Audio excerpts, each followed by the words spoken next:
I'd like to welcome you guys to this week's report. Today is Thursday, June 20th. It's been another good week of weather here in Southern California, and the same is going to hold true through the weekend. Looks like it might be a little bit windy on Friday at the Channel Islands and out of Clemente. Saturday, Sunday, Monday, Tuesday look fantastic everywhere, so that's great news. Another good news, we have the full moon tomorrow night, the 21st. Well, good news for everybody except calico bass fishermen. That usually makes for a pretty weird bite, but hopefully the sea bass bite up north. They got great weather for that to happen. You know, the yellows at Clemente, the bluefin down south, all that can benefit from the full moon. So without further ado, there is further ado actually. Last week I got a comment, not for the first time, from a viewer who was confused as to why I wasn't covering certain fisheries and stuff like that, and in this case it was the bluefin tuna bite. So if you're new to my videos, welcome, but the way I do these videos, I usually start up the Channel Islands up north and I work my way down to San Diego. So if you don't want to hear about the fishing at the Channel Islands, just skip ahead, or you can skip Clemente or PV or whatever you want to do. So that's how it works. The further south is going to be towards the end of the video. Anyway, heading up to the Channel Islands. The sea bass bit really good up there a few times when they had decent weather. I know the gray light, their 6-pack operation, they had 3 fish limits, 18 fish for their passengers on a full day trip. I know the Ranger 85 got in on the Aloha Spirit, Cat Special, Mirage, all getting fish. A lot of those fish coming on the fluke rig. They're also getting nice halibut. They got a couple of yellows on the Ranger 85 up there as well. So, yeah, sorry about that. My allergies are killing me. I had to sneeze. Yeah, so if you're going to have a sport boat up there, I'd bring some heavy bass gear and some of those white flukes. If you're taking your own boat up, probably do the same thing. Private boaters, your best bet is, and I'm sure there will be some private boaters over there this weekend, your best bet is to get away from those sport boats and try and find your own fish. I know it sounds like a daunting task, but look at the areas they're fishing, kind of see what the structure is around there, and go find your own. You're going to be a lot happier when you catch some fish without having to deal with the sport boats and the sea lions that often accompany them. Oh, speaking of sea lions, you know, I talk a lot about my dogs on here, and the fact that my wife Rachel's a vet, and people always give me comments like, oh, but it'd be nice to have free vet care and all this other stuff. Well, you know, there are certain costs involved with rescuing these dogs at times. In this case, I finally broke down and bought hearing aids, which is fantastic, and had them for about a week before I got home from fishing yesterday and found out one of my dogs had eaten them. So at $1,500. So there you go. You know, even free dogs aren't cheap, but yeah, I'm just glad I don't know which dog it is, because I'd be very unhappy with whoever that was. Yeah, heading down to San Nick. Not a lot of coverage. The only boat that I know that fished there was the Apollo on their second day of a 2-day trip. They fished the first day at Clemente. I'll talk about that in a minute. But they had some nice big sheephead, nice big reds, loaded up on stuff. Just typical good fishing out there. I'm sure with the weather being what it's going to be, the Eldorado will be on track to go out there this weekend. I don't know if any other boats are going, no. Santa Barbara, I haven't heard anything. I'm sure something's biting there when I don't go. I actually thought about it a little bit yesterday afternoon, or around noon on yesterday. I was up in Santa Monica Bay. It was nice enough thinking about potentially running out there, but decided against it because it's supposed to be windy later. More about that later too. San Clemente Island. That's probably the best yellowtail fishing on the coast right now. Biting on the backside and the front side. The backside fish are deep water fish. They're in Pyramid Cove. I know there's squid there. I don't think those fish are really related to squid. I'm not sure. They're catching them on jigs, sardines, things like that. I think some are being caught on squid. But that's an early morning thing, as it usually is there. And then later in the day, the front side of the island is biting pretty well. And not that tiny grade of fish on the front anymore like there was earlier. It's definitely mixed, but there's some nicer fish there as well. I talked to Mitch, who runs the Blackfish, and he told me this last weekend was the best he's seen the island yet. Yellows, bass, everything was biting. good action for his you know, 6-pack boat there. So it's happening out there, and hopefully with this stable weather continue to bite good.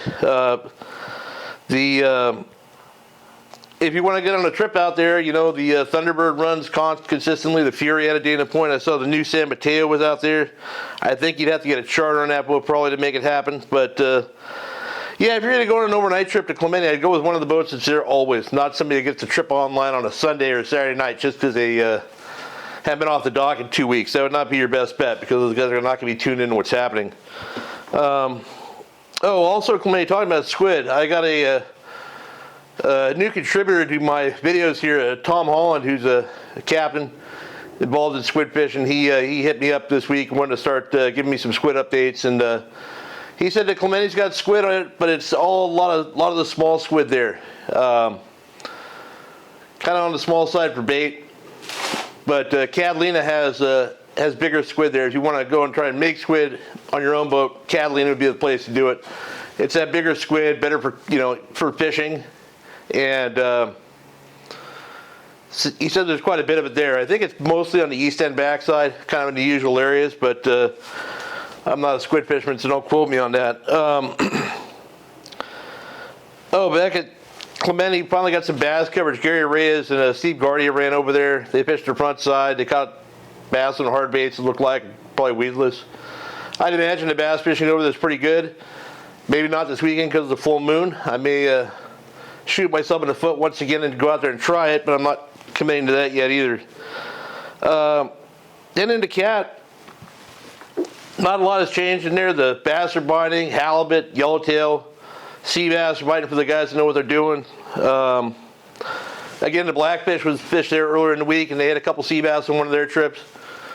You know, it helps if you have squid for sure. I'm sure if the Pacific Orange will probably be over there this weekend sawing squid in front of Avalon. I haven't heard if they are, but I am assuming so. But yeah, that's all conditional. I talked about it last week and the week before, same stuff.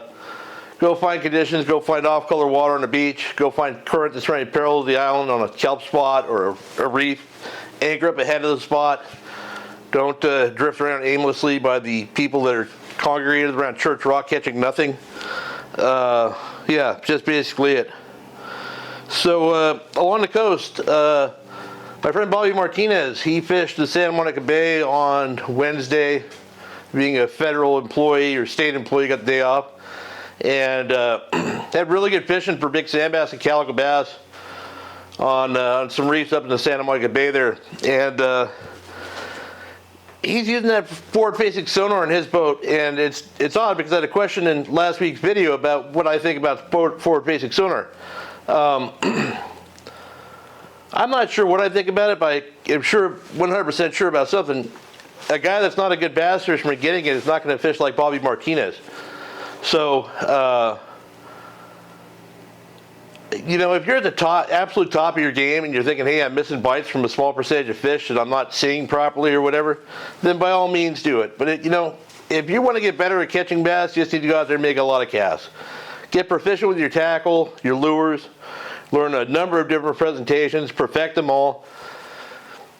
And usually that's plenty to catch fish. I mean, yeah. So Bobby's got the forward-facing sonar on his boat, and he caught these fish. Would he have not caught those fish if he didn't have it? Who knows? It's, you know, it's no way to know. Yeah, it works in freshwater, I know that. I think that in saltwater it's a different environment, and I think it's a lot more difficult to figure out the targets you're looking at. But and again, I don't want to stare at a screen all day. I can do that when I'm at work. So I fished PV a couple days this week. I fished on Tuesday afternoon, again yesterday and Wednesday. Tuesday, Chris Oakes, Matt, and I went out, and I think we left about 12:30 or 1, fished till 4 or 5. It wasn't wide open, but we were able to figure out where the bass were. We could get some bites and pretty consistently catch some fish. I got a little video here of Matt and Chris doubling up on calicos on a boiler. Back in the day, that used to be a fucking great yellow spot. Oh yeah. So was Farnsworth just like pelagics only, or? Yeah. There's the inner and the outer. The outer is pelagics only, and the inner is nothing. Yeah. There's like 15 boats fishing in there.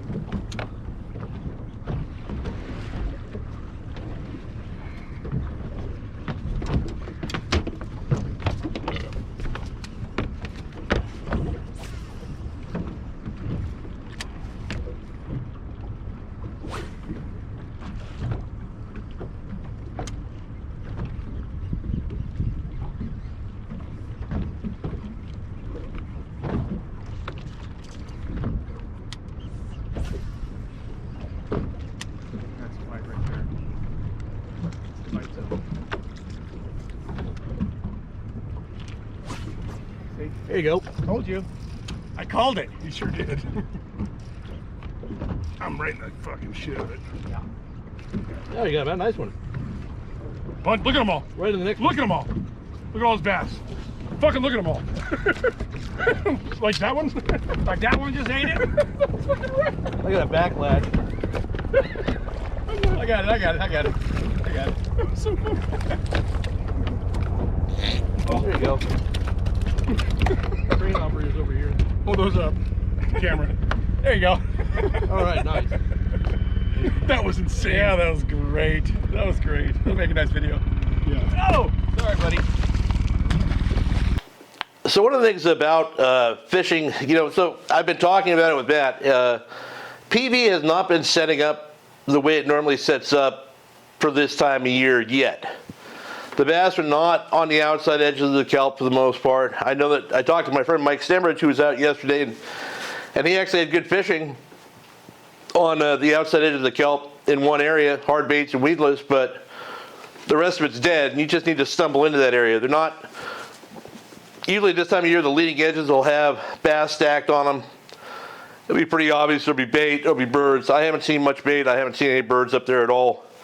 So what it comes down to is really keying in on what you're seeing and figuring it out. So on Tuesday, we got most of our bites where there was very shallow rock associated with kelp. That could be a boiler. That could be a ridge that's 5 or 10 feet down. You don't have to sit that shallow. You could be in 20 feet of water next to us and make casts to it.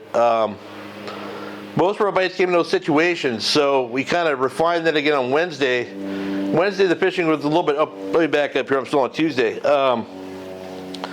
Once we figured out where these fish were positioning and the things that they were doing, you can really scale down your cast and everything to get a pretty precise thing, and you can look at something and say, oh, there's probably a fish sitting right there. And we had one little strip of kelp that was biting towards the end of the day, and Chris saw a cast. I was just driving the boat. A lot of times I'll just fish from the console, or steer was windy, so I was kind of keeping us along the edge of the bed. And Chris spotted the cast, the end of the cast maybe 15 feet away from his rod tip, but he whipped his bait in there right in that little spot and immediately got bit. Here's a little video of that. Spread through them pretty quick. Very precise cast there. Oh! Ah! Nice! That was awesome. That was fun. Very precise cast. One more kite deck down. Oh my God, Jesus. That was awesome watching that one. So yesterday, it was cloudy.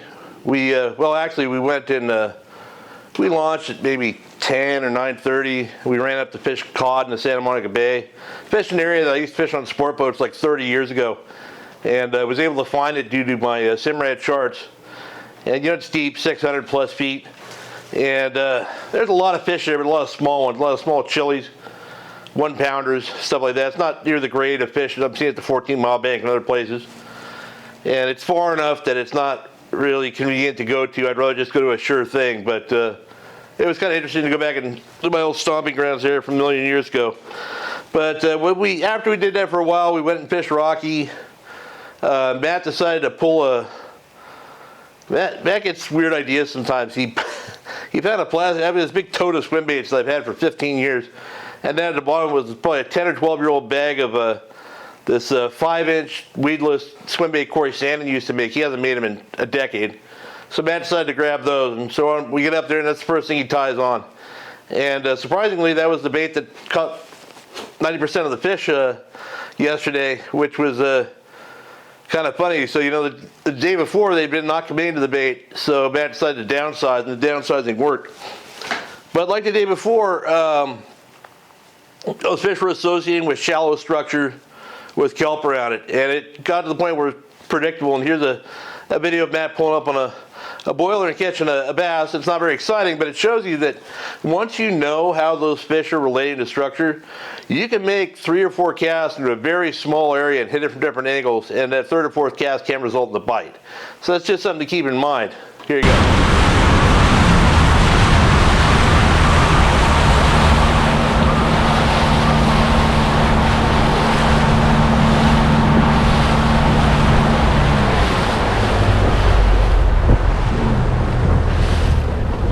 There she be. What's that? I said, there she be. So there's a biting bass that's likely here. Yeah.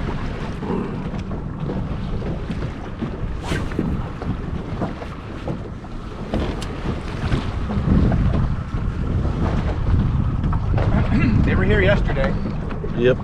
And the trip before.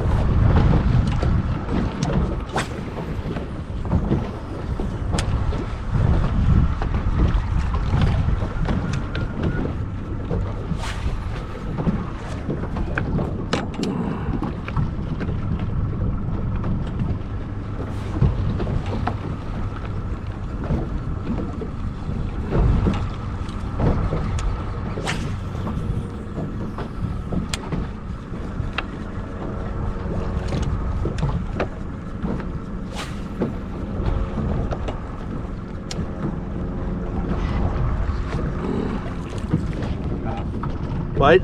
No, it's a shit cast. On the other side of it. He did it. Bunk's loud. Yeah, he's in the weeds though. He's not bringing his buddies with him.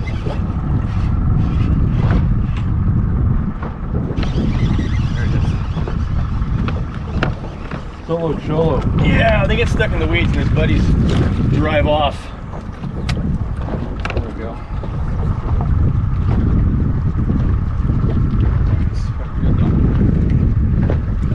All right, so my last video here, after we kind of dialed in that bite there, we took a look at some of the really shallow stuff between Rocky Point and Appointment City closure, and luckily the swell was down and we're only getting really tight, and picked the area apart and got a couple more fish doing that. The video here shows back catching one. Another fucking coil rag. I gotta move the boat. Going around the bow.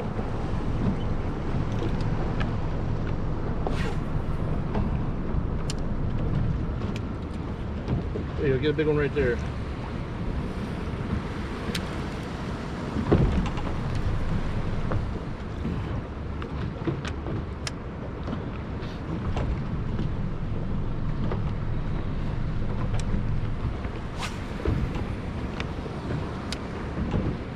That was a big, nice one though. Yeah. Definitely one you wanted. Yeah. I only had a red spinnerbait. Yeah.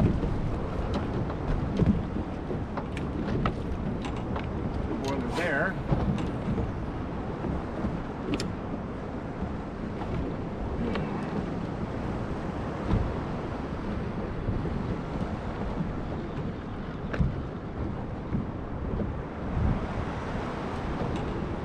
Oh! Nice. Good one. At least he ate it right. Jesus. You know? Yep. Oh! Hey-oh! Disco dancing. What's that? He's breakdancing. Yeah. Popping it old school. Oh, gosh. That was fun. So something to keep in mind when you're fishing in that area, you can't see me, but I'm not fishing, I'm driving the boat. Number one, it's an unfamiliar area. So I'm looking at my chart, I'm looking at my depth, I'm looking at where the water is moving funny because there's a boiler that's hidden. It's not always an exposed rock, it could be 3 or 4 feet down, it could be 6 inches down. If it's overcast, you can't see it. I'm also paying attention to where the kelp is associated with that zone.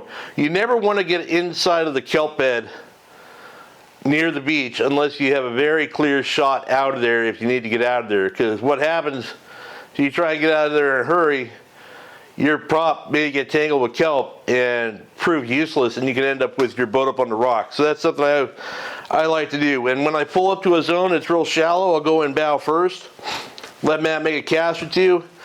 After I kick the boat out, I like to always fish downhill from towards Long Beach from Rocky Point, for lack of a better term.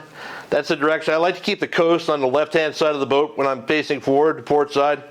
And I will set up the boat so that I'll have the wheel hard over Then all I have to do is bump into gear and I can swing the bow out.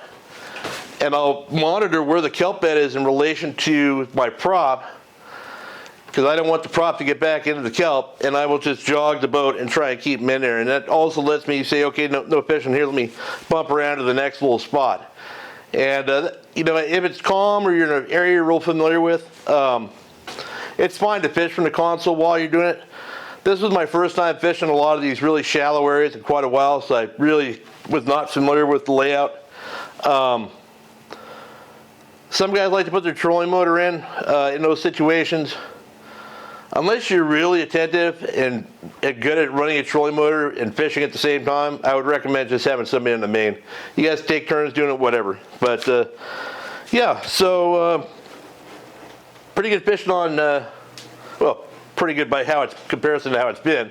Tuesday, Wednesday was slower. It's like Mike said, it's just, you know, being at the right place at the right time. We were not either on Wednesday. So yeah, that's about it up here. You know, down south, Calicos are biting really good for the half-day boats down there. I saw that my friend Danny Erickson took his daughters down and they loaded up on calico bass. That's fly line sardine fishing, service iron, things like that. You got a shot of the nice yellow down there too if you get lucky. Yeah, that's really it locally. If you guys are fishing the yellowtail shootout this weekend, I think your best bet is go to Clemente. You might get lucky, get a big kelp patty yellowtail, but I don't really know of any other area we're going to have a good shot at getting the fish you need for that tournament. So offshore, for the sport boats, the best action is still a night bite. It seems like not all the fish are giant anymore, so they're, you know, more user-friendly size. Guys are catching them. I'm also seeing a lot of videos and pictures of a backlash spectra that's all tangled up from guys not paying attention to when they drop their lure down. I've said this before, I'll say it again. You know, if you're fishing a knife jig and you know that the fish are at a certain depth, you want to drop that jig straight down as fast as you can until you get to that depth. And the way you do that is by keeping pressure on the spool. That resistance keeps the jig vertical and it sinks straight down.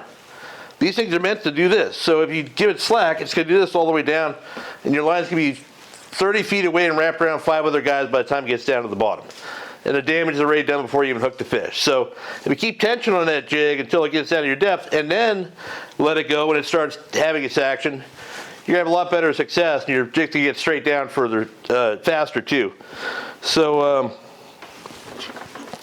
the daytime guys are still getting those big bluefin. A lot of the 4-pack boats, yachts, things like that. I saw that Pinnacle was out there loading up all week. Billy Kay, Ali from my boss here at BD Outdoors, well, my boss's boss. He now has a charter boat called Brass Monkey, which is his big center console, and he's running those tuna trips. And if you want to fish with the guys that have all the best tackle and the nicest boat and all the other bells and whistles, he's definitely the guy to go with. So you can check him out on Brass Monkey Sport Fishing on Instagram, and somewhere on BD Outdoors, I'm sure there's a link to it as well. So, so one of the interesting things, I talked to my friend Eric Noguchi, who, another Rain Shadow Rods guy, lives down in San Diego, and he was telling us that the way they're catching these bluefin during the day now, a popular way is to use a drop shot or drop loop rig with a flying fish on it. And soak that thing down at 250 feet, just wait for the tuna to come through and get a bite.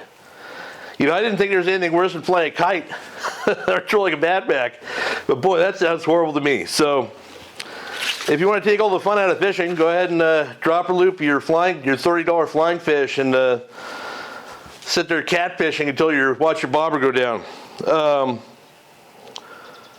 The local boats, the full day boats, are not getting a bluefin right now. They're still seeing fish. You know, maybe this full moon will change things up. They're getting some nice kelp patty yellowtail, good sized ones. I know San Diego had a couple nice ones this week, as did some private boaters. Big bonita are still biting for those guys. San Diego said they had easy limits, a really good grade of bonita this week.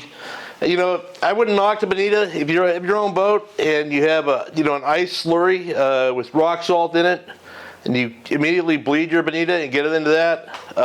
It's some of the best table fare I think of any of our pelagic species. Makes great pokey for sure.